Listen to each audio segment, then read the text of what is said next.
بسم اللہ الرحمن الرحیم۔ السلام علیکم۔ آج آپ اپنی اس کہانی کون جیتا کون ہارا کا 7واں حصہ سنیں گے۔ آپ جلدی سے ویڈیو کو لائک کر دیں، میں شروع کرتی ہوں۔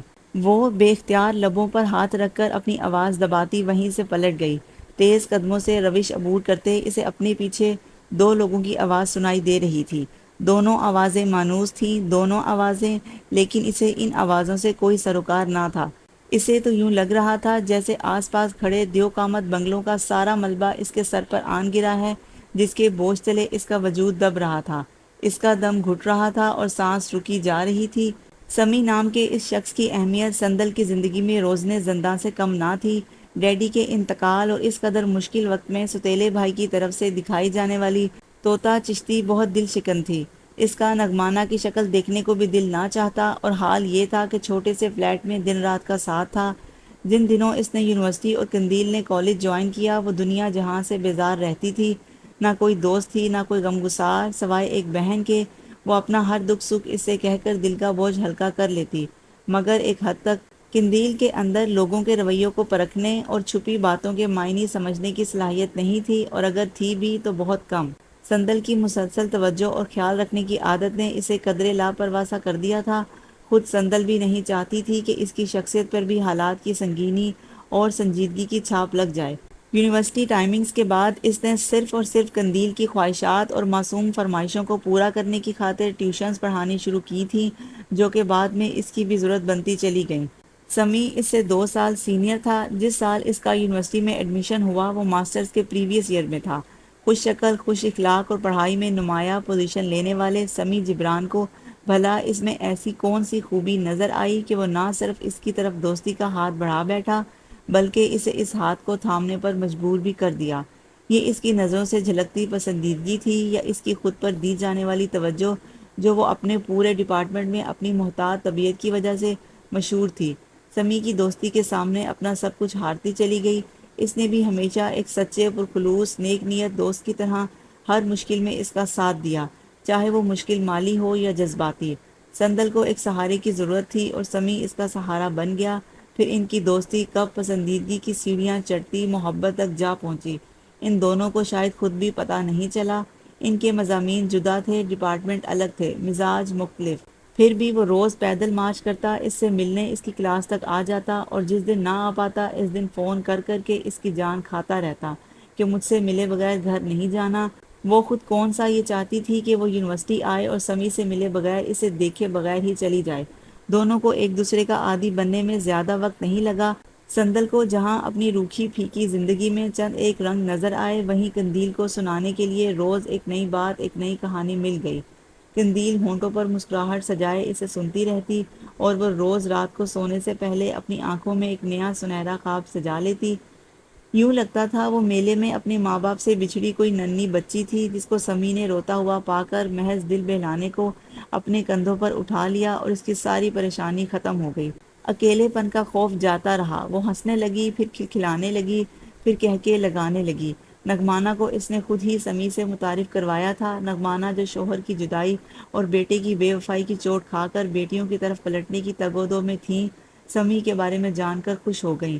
یقیناً ان کی بیٹی کو، جسے اب وہ اپنی حقیقی بیٹی سے بڑھ کر سمجھنے لگی تھیں، صحیح وقت پر پرخلوص جیون ساتھی ملنے والا تھا، جو اس کی زندگی کے سارے درد دور کر دیتا، غم سمیٹ لیتا، اور سندل کو بھی یقیناً۔ اف اللہ، میں نے تو سوچا ہی نہیں تھا کہ ایسا بھی ہوگا۔ آنسو ایک تواتر سے اس کی آنکھوں سے بہہ رہے تھے، اور سمیع کے ہاتھ میں موجود ٹشو اتنی ہی تیزی سے اپنی تہیں کھولتا جا رہا تھا۔ کچھ تو خیال کرو سنی یار، یہ کینٹین ہے، یہاں لوگ کھانے پینے آتے ہیں، سب کس قدر خوف سے تمہیں دیکھ رہے ہیں، تو میں کیا کروں؟ وہ اور بھڑکی۔ دیکھو سنی، مجھے تم سے پہلے یہاں سے پاس آؤٹ کرنا ہی تھا، تم اچھی طرح جانتی تھیں۔ سندل نے اپنی سرخ نم اور سوجی ہوئی آنکھیں ترچھی کر کے ایک نظر اسے دیکھا۔ پھر اب یہ رونا دھونا مچانے کا کیا فائدہ؟ جب سے فائنل سمسٹر کی ڈیٹ آئی تھی، وہ سندل کو 50 بار یہ بات سمجھا چکا تھا۔ سندل کا اپنا موقف تھا، میرا تو یہاں کوئی دوست ہی نہیں ہے، میرا ٹائم کیسے گزرے گا؟ اور سب سے بڑی بات یہ ہے کہ مجھے کوئی پرابلم ہوئی تو وہ سالو کیسے ہوگی؟ انڈیپینڈنٹ ہونا سیکھو۔ کل تک تو اسے وہ یہی سمجھاتا رہا تھا، مگر آج سندل اپنی ہر مشکل اور پریشانی کے حل کے لیے اللہ سے مدد مانگا کرو، بندوں سے نہیں۔ آج نہ صرف اس کی آواز، اس کا لہجہ، بلکہ اس کے تسلی امیز انداز تک بدل گئے تھے۔ اور ہر پل شکر ادا کرتی رہا کرو، جس نے تمہیں آج تک اکیلا نہیں چھوڑا وہ یقیناً آگے بھی نہیں چھوڑے گا۔ اس نے نرمی سے سندل کا نم اور سرد ہاتھ دبایا تھا۔ سمی کو ماسٹرز کرتے ہی ایک اچھے مقامی اخبار میں نوکری مل گئی۔ کچھ دن لگے سندل کو اس کے بغیر یونیورسٹی میں وقت گزارنا بہت مشکل لگتا، حالانکہ سمی ہر ویکنڈ پر اس سے ملنے اس کے گھر آ جاتا تھا۔ نغمانہ سے اس نے خصوصی اجازت لے رکھی تھی، انہیں کوئی اعتراض بھی نہ تھا۔ وہ ہفتے کی شام کو آتا، گھنٹہ کبھی 2 گھنٹہ دونوں بہنوں کے ساتھ گزار کر سندل سے ہفتے بھر کی تفصیل، پڑھائی کے متعلق اور یونیورسٹی کے متعلق باتیں کرتا۔ اگر سندل کو کوئی ہیلپ چاہیے ہوتی تو اس کی مدد کرتا، پڑھائی میں کوئی مسئلہ ہوتا تو اسے سالو کر کے چلا جاتا۔ غرض یہ کہ اگر اس نے خود کو سندل کا دوست کہا تھا تو ہر لحاظ سے ثابت بھی کیا تھا۔ پھر بھی کبھی کبھی وہ سندل سے اپنی اس خواہش کا اظہار کرتا کہ وہ چاہتا ہے کہ سندل کو اگر کوئی مسئلہ ہوتا ہے، خاص طور پر پڑھائی میں، تو وہ دوسرے کلاس فیلوز اور پروفیسر سے مل کر اس کو اپنے طور پر حل کرنے کی کوشش بھی کیا کرے، تاکہ مکمل طور پر سمی پر انحصار کرنے کا عمل رک جائے۔ لیکن سندل، وہ ذرا ذرا سے مسئلے کے لیے ویکنڈ کا انتظار کرتی اور سمی بھی بنا ماتھے پر ایک بھی شکن لائے حاضر خدمت رہتا۔ یہی وہ دن تھے جب اس کی شخصیت کو دیکھتے ہوئے قندیل اس کے بارے میں مختلف انداز میں سوچنے لگی۔ کچھ سمی کی شخصیت جاذب نظر تھی اور کچھ وہ خود کو ایجوکیشن میں پڑھنے کی وجہ سے ذرا بے باک سی ہو گئی تھی۔ سمی سندل کا دوست تھا اور شاید اس کی پہلی محبت بھی، اور قندیل اگر اس بات سے واقف بھی تھی تو رفتہ رفتہ سمی کی شخصیت سے اتنی متاثر ہو گئی کہ اس بات کو یکسر بھلا بیٹھی کہ اس کی اپنی سگی بہن کے بھی سمی کے حوالے سے کچھ خواب اور خواہشیں ہیں۔ اس نے از خود فرض کر لیا کہ اگر میں نے سنی آپی کے سامنے اپنے دل کی خواہش رکھی تو وہ میرے حق میں یقیناً دستبردار ہو جائیں گی۔ وہ مجھ سے اتنا پیار کرتی ہیں کہ میری کوئی بات رد کر ہی نہیں سکتی۔ یہ تو پھر میرے دل کی خواہش کا سوال ہے، اور ہے بھی پوری زندگی پر محیط۔ قندیل کو اتنا چاہیے، اتنا خیال رکھنے، اتنی محبت دینے اور پورے ارتکاز کے ساتھ اس کی تربیت پر اتنی توجہ دینے کے باوجود اس کی سوچ میں یہ کیسی کجی باقی رہ گئی؟ کب، کیوں اور کیسے، سندل کو کبھی خبر ہو ہی نہ سکی۔ سمی تو بلا شبہ اسے سندل کے حوالے سے اپنی چھوٹی بہن ہی سمجھتا تھا، مگر اس نے کب سمی کو اپنا بھائی سمجھنا چھوڑ کر اسے اور ہی زاویے سے دیکھنا شروع کر دیا؟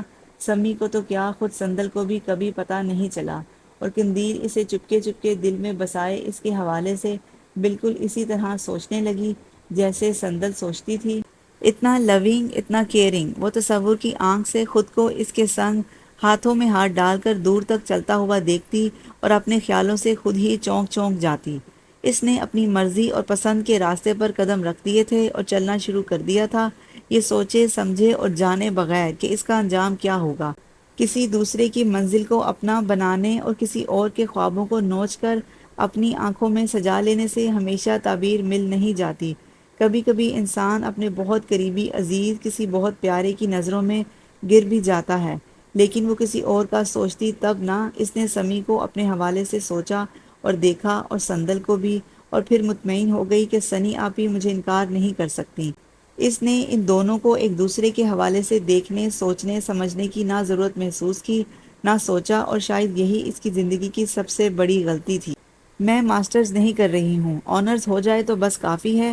کیوں، کیا مطلب ہے؟ اسے معلوم تھا سمی اس کی بات سن کر اچھل ہی پڑے گا، اور وہ اچھل پڑا تھا۔ بس نہ، تم نے بتایا تھا نا کہ تمہارے آفس میں کوئی ویکینسی ہے تو؟ سمی نے نہ سمجھی سے اس کی طرف دیکھا۔ سندل، مجھے دیکھو، just shut up, okay? Sumi please, تمہیں نہیں پتا میں بہت پریشان ہوں آج کل۔ کیوں پریشان ہو؟ اور اگر ہو بھی تو شیئر کرو، سالو کرو، حل نکالو، یا بس ہر مشکل کا حل ریت میں سر چھپا لینا ہے؟ میں کون سا بھاگ رہی ہوں، اور اگر بھاگ بھی رہی ہوں تو شاید تمہاری طرف، تم سے قریب ہونے کے لیے۔ اس نے ایک تھکی تھکی گہری سانس بھری۔ مجھے بتاؤ تو صحیح، پرابلم کیا ہے آخر، اور یہ تمہیں مجھ سے دوری کا خیال کیوں ستانے لگا؟ قندیل بہت بدتمیز ہوتی جا رہی ہے، میں اسے کانفیڈنٹ کرنا چاہتی تھی اور وہ بہت بولڈ ہو گئی ہے۔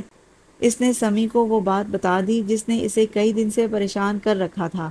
میں نے تم سے کہا تھا کہ کو ایجوکیشن میں پڑھنے کی ابھی اس کی ایج نہیں۔ اس ایج میں زیادہ تر لڑکے لڑکیاں پڑھائی کے بجائے دوسرے فضول چکروں میں پڑ جاتے ہیں، مگر میں اس کی سٹڈیز کی وجہ سے نہیں، اس کے فرینڈ سرکل کے بارے میں ٹینس ہوں۔ اس کے فرینڈز میں تیزی سے لڑکوں کی تعداد میں اضافہ ہو رہا ہے اور مجھے یہ بات پسند نہیں۔ تمہیں پسند نہیں تو قندیل سے کہو نا، تم اس کا اتنا خیال کرتی ہو، اسے بھی تمہاری بات کی پرواہ ہونی چاہیے۔ یہی تو پرابلم ہے، وہ کہتی ہے وہ اس کے فرینڈز نہیں جسٹ کلاس فیلوز ہیں، اور اسٹڈیز کے لیے سب سے ہیلو ہائی رکھنی پڑتی ہے۔ چلو تم سے زیادہ عقل مند تو تمہاری بہن نکلی، کم از کم تمہاری طرح کسی ایک بندے کی دم پکڑ کر تو نہیں بیٹھی۔ مجھے پتا تھا تم یہی کہو گے، سمی وہ چھوٹی ہے، اسے اتنی سمجھ نہیں کہ کون صحیح ہے اور کون غلط۔ وہ جھنجھلا سی گئی۔ میں بات کروں اس سے، سمجھاؤں اسے؟ تم یہ چاہتی ہو؟ ہاں اوکے، میں آؤں گا، پھر بات کریں گے، اس سے مل کر سامنے بیٹھ کر۔ اوکے۔ اس نے ایک اطمینان بھری سانس لی۔ ویسے مجھے معلوم نہیں تھا کہ موصوف کی دم بھی ہے۔ ہمیشہ کی طرح اپنی ٹینشن سمی کے حوالے کر کے وہ ہلکی ہو گئی تھی۔ ویری فنی، وہ کھلکھلا کر ہنس دی۔ اگلے روز وہ حسب وعدہ قندیل سے بات کرنے کے لیے موجود تھا۔ سندل اس کے لیے ٹھیک ہی پریشان تھی، وہ نہ صرف بدتمیزی کی حد تک منہ پھٹ ہو چکی تھی بلکہ بدلحاظی میں بھی ہر توقع سے ایک قدم آگے ہی تھی۔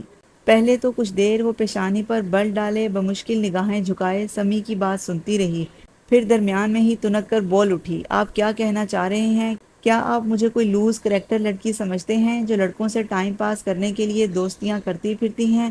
اس کا مخاطب براہ راست سمی تھا۔ نگمانہ، سندل اور وہ خود کمرے میں موجود تینوں ہی نفوذ اس طرز تخاطب پر بھونچا گئے۔ سمی ایک دم خاموش سا ہو گیا۔ کینڈی، کیسی بات کر رہی ہو تم؟ جیسی کرنی چاہیے، اور کیسے؟ اور آخر مجھے کوئی وضاحت دے گا کہ یہ بات میرے ساتھ کیا سوچ کر کی گئی ہے؟ میرا مقصد تمہارا دل دکھانا یا تمہیں نیچا دکھانا نہیں، مگر ابھی تم بہت چھوٹی اور نہ سمجھ ہو۔ قندیل، آج کل ماحول بہت خراب ہے، میں صرف یہ کہہ رہا تھا کہ تمہاری آپی کو تمہارا حد سے زیادہ بڑھا ہوا فرینڈ سرکل ٹھیک نہیں لگتا۔ سمی نے بہت ٹھنڈے لہجے میں معاملہ سنبھالنے کی کوشش کی تھی، لیکن قندیل نے ایک بار پھر اس کی بات کاٹ دی اور اس کا لہجہ سمی سے زیادہ سرد تھا۔ آپ مجھ سے یہ بات کرنے والے ہوتے کون ہیں؟ قندیل اب کی بار نگمانہ تنبیہاً بول پڑی، ورنہ سندل نے انہیں کبھی اتنی اہمیت نہیں دی تھی کہ وہ دونوں بہنوں کے کسی بھی ذاتی معاملے میں بولیں، توقع کہ سندل خود ہی انہیں کسی بات میں شامل نہ کرے۔ چھوٹے بڑے سے بات کرنے کی تمیز بھول گئی ہو کیا؟ اسے میں نے کہا ہے تم سے بات کرنے کے لیے۔ سندل بھی تیزی سے بولی، اور اگر سمجھو تو جیسے سندل کی تم چھوٹی بہن ہو ویسے ہی میری بھی۔ جی نہیں، اس نے پوری بات سننے کی بھی ضرورت محسوس نہیں کی۔ میں سنی آپی کی بہن ضرور ہوں، لیکن مزید کسی کی نہیں۔ مجھے منہ بولے بہن بھائیوں کے ڈھیر لگانے کا کوئی شوق نہیں۔ آج بس یہیں تک ختم کرتے ہیں۔ آپ کو میری ویڈیو کیسی لگی ضرور بتائیے گا۔ اگر آپ نے ابھی تک ویڈیو کو لائک نہیں کیا تو پلیز لائک کر دیں، اور اگر آپ چینل پر نئے ہیں تو چینل کو سبسکرائب کر کے بیل آئیکن ضرور پریس کر دیں تاکہ آنے والی ہر ویڈیو کا نوٹیفیکیشن آپ کو مل سکے۔ میری دعا ہے کہ اللہ آپ کو آسانیاں عطا فرمائے اور آسانیاں تقسیم کرنے کا شرف عطا فرمائے۔ جزاک اللہ۔